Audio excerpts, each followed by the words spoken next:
16th week of pregnancy. Fetal movements in the 16th week of pregnancy. In the 16th week of pregnancy, the mother begins to gradually feel the movements of the fetus, usually in the lower part of the abdomen. At first you may think that it is due to bowel movements or something else, but in fact, these are the movements of the fetus, which will increase more and more in the future.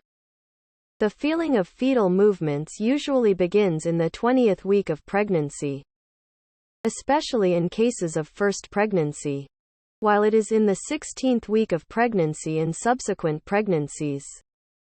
And it is important to know that the mother does not feel all the movements of the fetus, but only the strong ones.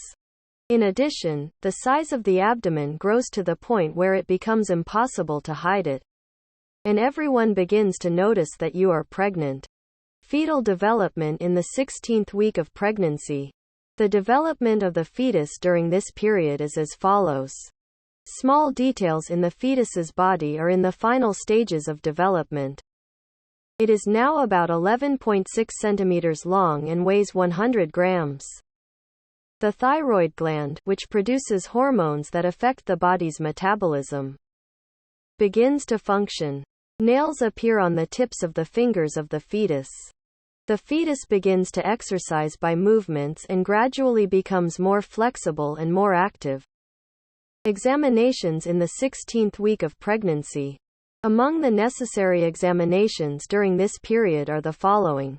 Examination of an early organ scan, if it has not been conducted previously, which examines the presence of abnormalities in the fetus and reveals its gender. As this week is the last week in which this examination can be performed. Fetal albumin test, which detects the possibility of abnormalities in the fetus's spine, and assesses the risk of developing Down syndrome in the fetus. The presence of high levels of fetoprotein in the blood indicates the presence of a hole in the neural tube of the fetus, which can negatively affect its performance in the future, both in childhood and in adulthood.